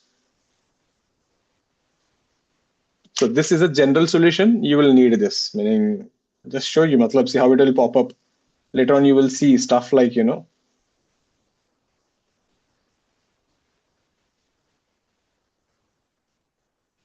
when we are solving, there is a question like this. Doesn't matter what it is. After solving, right, look at this thing. You get a solution like this. D square v by dt square is equal to minus b square L square by ml into v. So doesn't matter whatever it is. That v is actually the velocity of this particular rod. So the solution for this is v is equal to v naught sine omega t plus phi. It's not about SHM. It's a mathematical function. And for that mathematical function, this is the solution. And then, yeah, we do all that stuff. So that's actually an SHM. But yeah, you will see stuff like that. So remember this. So whenever you see an equation like this, that's your solution. Right? Now let's talk about what is that equation each term means. Just let me take the attendance. Why people are missing. Yeah, attendance is simple. I just take a photograph and send it to Mimi ma'am. She checks and then she starts calling up your parents and asks why you're not there. Let's go ahead. So let's talk about our general equation. So for SHM, right, our general equation is this. Some people like to write in cos, doesn't matter, same thing. You can write in sine or cos, your preference. X coordinate minus x mean is equal to a sine omega t plus phi. This you should definitely remember this. Now let's understand what each term means inside this. X coordinate is x coordinate, understood. X mean is the position where the net force is 0. A is your amplitude.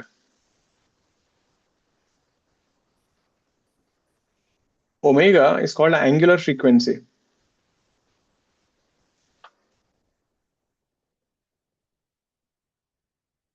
Which is nothing but 2 pi into f. F is your regular frequency, which is 2 pi by capital T. This is the reason, right? This thing always hit me like, why the hell there is an omega sitting there? But okay. F is your frequency. So be careful, huh? Frequency is different with angular frequency. Angular frequency talks about how much angle you're covering. F simply talks about number of oscillations. This phi is called phase constant. I think we will spend more time on this phi. The phi idea is important. Phase constant, basically, it tells us the position of the body at t is equal to 0.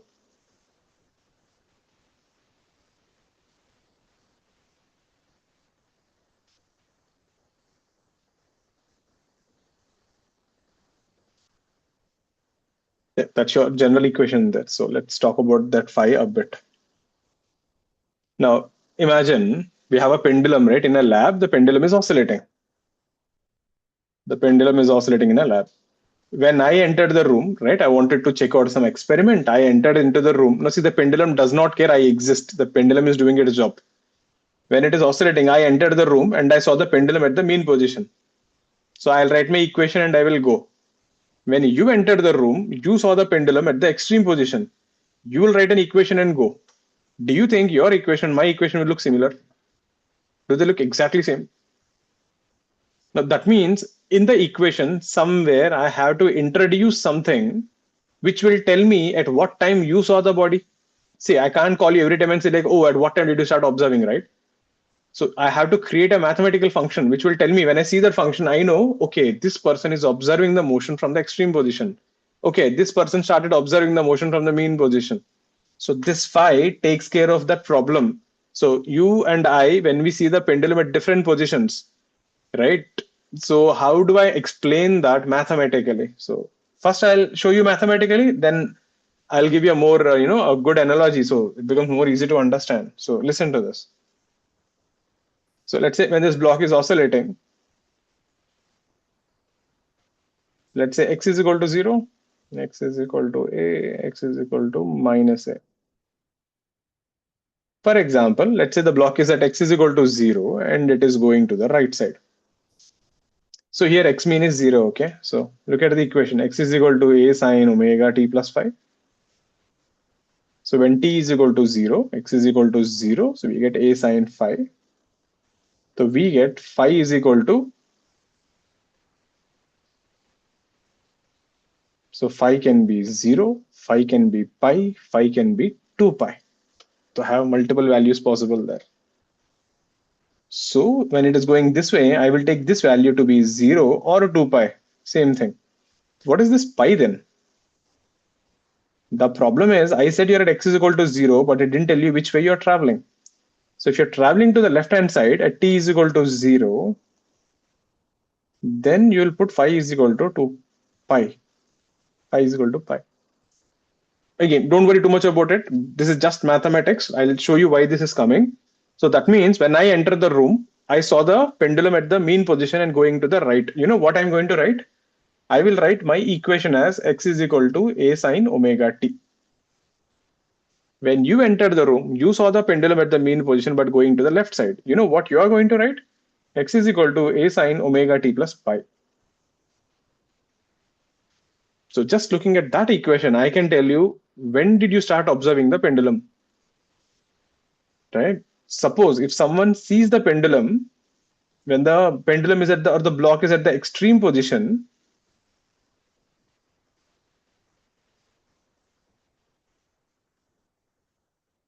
so same equation again, x is equal to a sine omega t plus phi. So we're just trying to find phi for different positions. X is equal to a, this is a, time is 0, this is sine phi. The phi is equal to 90 degrees. So the person who started observing the motion at the extreme position, when you see his equation, he will write x is equal to a sine omega t plus 90 or a cos omega t. So if I write a sine omega t, means I started observing the motion when you're at the mean and going to the right. When you write a cos omega t, means you started observing the motion when you're on the right extreme and you're starting from there. Are you clear with this? So sine and cos are not two different things. They're the same thing. They're simply telling you at what time did you start observing. Ashvi, clear with this? Utsa, got this? Don't worry, we'll still do more about it. It's still not over. This phi is very important to know. But any doubts on this page? What if, let me take more examples. What if the pendulum or the block is at x is equal to a by 2 at t is equal to 0? Now, what will be the phase angle? What do you guys think? Not at the mean, not at the extreme, but you started observing somewhere in the middle. Again, same story. X is equal to a sine omega t plus phi. When you put t 0, this will be a by 2, this will be a sine phi. So we get sine phi is equal to half. So there are two possible angles here, pi by 6 or 5 pi by 6, 30 or 150. So when you're going to the right side, the phase angle is pi by 6. But you could be also going to the backward. So that means at every position, there are two possibilities. You could be going front or you could be back. So if the same guy is going back, then your equation would have been having 5 pi by 6. So why are you getting these angles? Like, this is the thing which always confused me. Like, why the hell? Yeah, you should know the velocity if you want to get the exact angle. So the confusion was always this, I had was like, this thing is going in a straight line. Why are you defining angles and why are you defining omega angular velocity for thing in a straight line? But mathematically, is it making sense? So the phi will tell you. So if you just tell me what is phi, I can tell you when did you started observing the pendulum. Is it making sense? Because the pendulum in the lab does not care about you. When you entered the room, that is when you started your clock. That is your t is equal to 0. I hope you're getting it. T is equal to 0 is not the time when the pendulum started. T is equal to 0 is when you started watching. All clear with this? So what is this omega? What is this phi? Let's come to that discussion. That should make things more clear now. So what we observe, right? Consider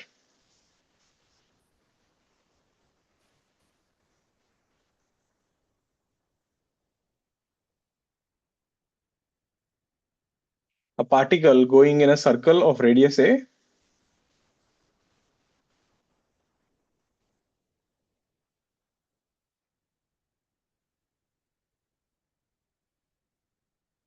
with angular velocity omega clockwise.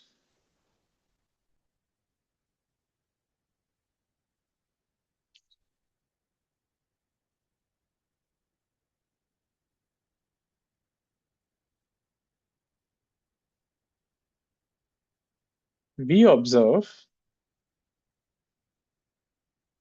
the foot of the perpendicular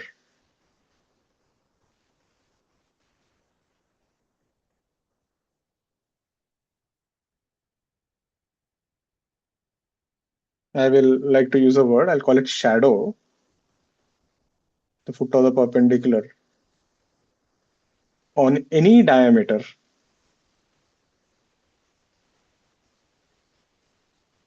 oscillates in SHM. Again, this is just again a mathematical interpretation. Like, so you're converting a uniform circular motion into an SHM. So see what is happening here. So if you consider a circle here,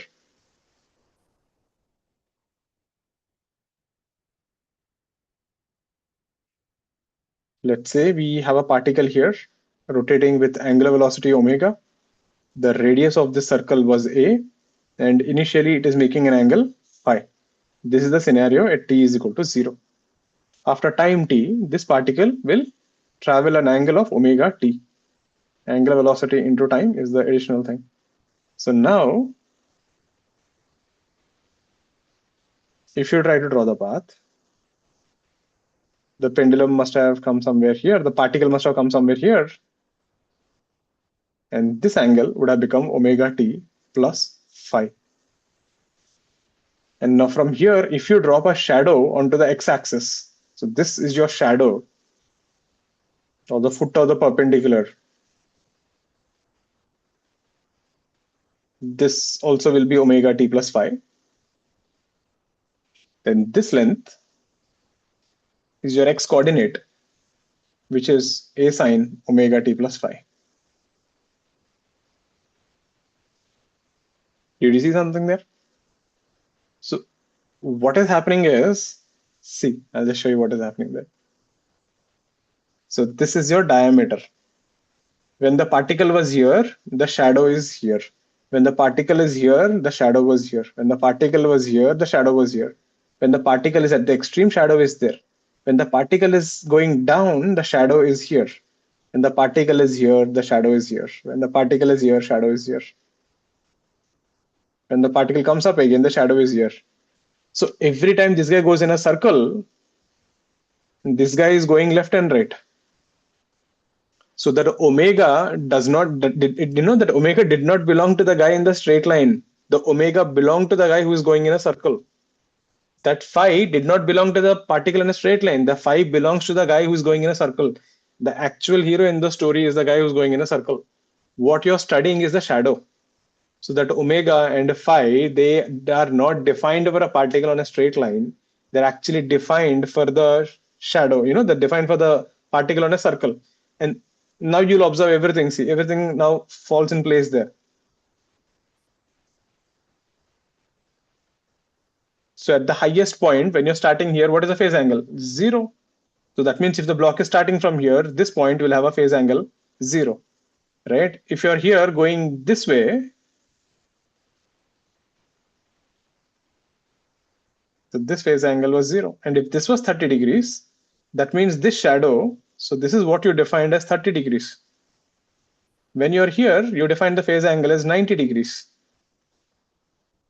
Exactly below this, you can also have a thing here. So when you're going to this side, and now the phase angle here was 150 degrees. So that was the reason you got 30 and 150 at the same thing. But one was going that way and one was going this way. So at the bottommost position, the phase angle was 180. On the left side, the phase angle is 270 or 3 pi by 2. And once you come back again, you get 2 pi. So that 5 is actually on a circle. You're just dropping the perpendiculars onto the x-axis. Yeah, we're taking clockwise. So that because we started the motion to the right and left now. Is that making sense a bit? Right? So how does this exactly look like?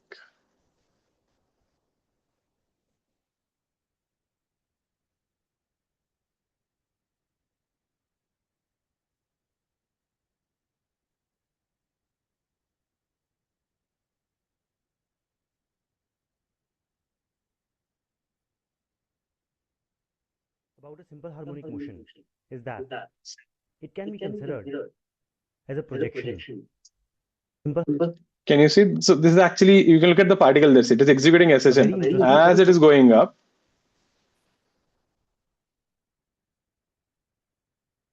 as it is, you guys can hear me, right? Point. Yeah.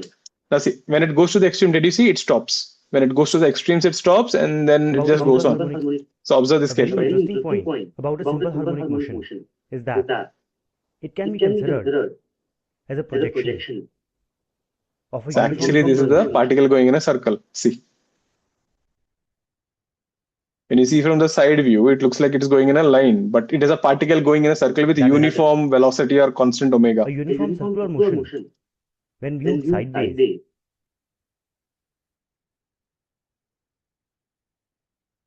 is a simple harmonic motion.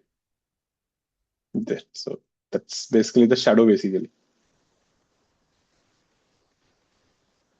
We can also consider a simple harmonic motion to be a shadow there of a uniform circular motion. Can you see the shadow on the right hand side, how it is moving? So what we have writing the equations is for the shadow, but actually that omega and phi belongs to this thing. There. This is what I was saying. That the angular speed of a particle moving along a circular path. So if you take that to be omega, if you take that to be thing, so there your x coordinate is a sine omega t. So that's your equation. Omega t plus phi. If you take phi, that's your general equation. Simple harmonic motions. So basically, if there are two SHMs, it is simply two shadows there. Are separated. Will follow cos omega t. Okay.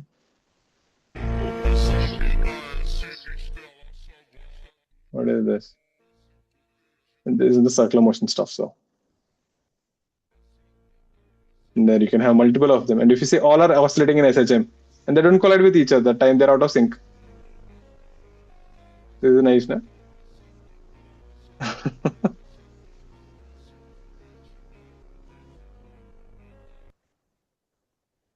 I'll post the video anyways. You guys can check it out.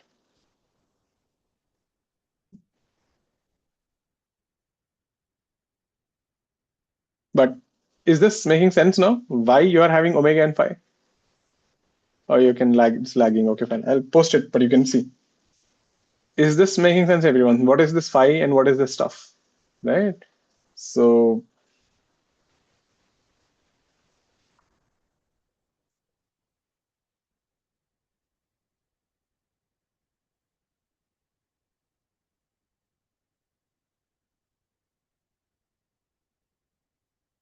this is the shadow there. So every time the particle goes, and that's how you get the shadow. So I'll just put it down again. So look at this thing.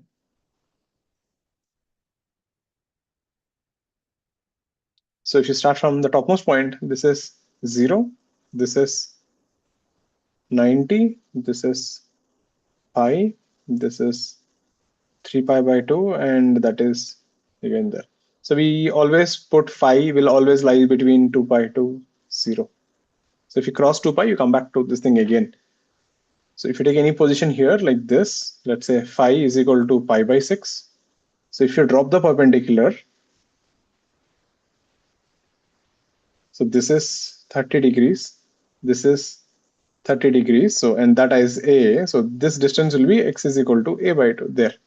That means when you're at A by 2, it gives you a phase angle of 30 degrees. Clear with this? Similarly, if you're here, the phase angle of 5 pi by 6, even then you'll get A by 2. So this angle is 150. So all the angles are measured with the vertical line. Is this clear, everyone? Making sense? All clear with the phase angles? Great. So I'll ask you a few phase angle thing, and just let's try to figure it out. It's important we do it now, or else you'll forget it by the next class. So the phi is very important. So simply phi tells you where you're starting from initial position. So I'll give you some positions. You tell me what are the phase angles. X is equal to 0. You're at x is equal to a by root 2, and you're going to the right side. Find the phase angles. So at t0, if someone starts at a by root 2 and going to the right, what will be the phase angle?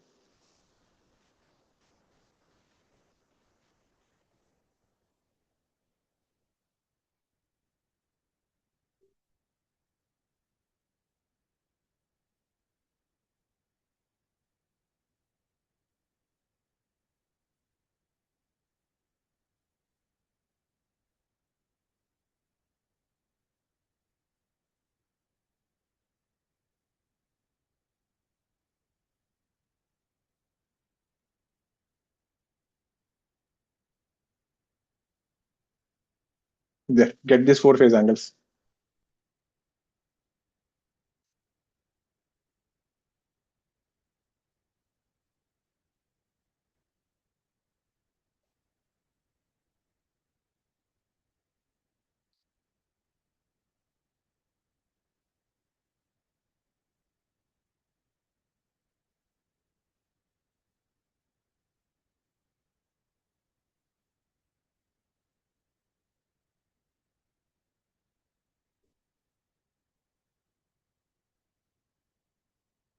So how do we start? I'll show you one example. See, there are 2 ways to do. I'll show you both the ways. You see, the one I do, right? It's more intuitive. But if you want to do this, so see, I will draw a circle, right? This is the standard method. You're telling me you're at a by root 2. So this position, this is a by root 2. So that means the particle must have been here. So remember, this is your shadow. So the shadow is at a by root 2. So that particle is somewhere there. And this is A. So this angle must be 45 degrees. And how do you know it is not 135? Because you're going to the right side, right? So the shadow is going to the right. If it is 135, it should have been below. So the phase angle is pi by 4. Got this? But there is a better way. Listen. This is what I do. You can clearly see and tell 1 by root 2, right? So look at these angles. I'll just put everything on a line. You'll understand easily. X is equal to 0. X is equal to a by 2. X is equal to a by root 2. X is equal to root 3 a by 2. And x is equal to a. Okay? So meaning from here to here, the angle is 45 degrees. Meaning for the shadow to come from 0 to a by 2, the particle should travel 45 degrees. Sorry, 30 degrees. I'm sorry. Sine theta is equal to half. Sine theta 1 by root 2 is 45 degrees. Root 3 by 2 is 60 degrees. X is equal to a is 90 degrees. So this is the easiest way to remember. Easy, right? Root 3 by 2, 60 degrees. Sine theta, root 3 by 2. Sine theta half 30. Sine theta 1 by root 2, 45. Getting it? So now see how I will do with this thing. So if you look at the second question here, your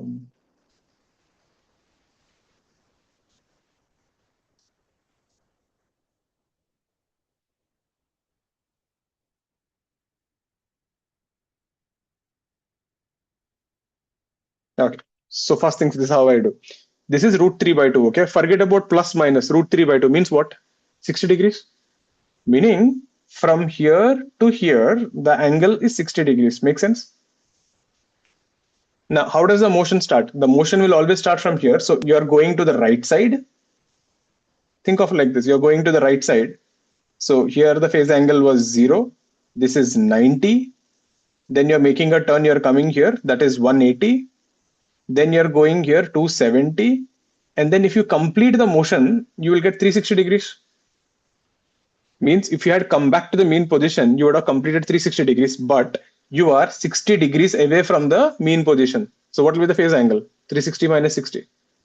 Is that making sense? You just convert that straight line into a full circle basically.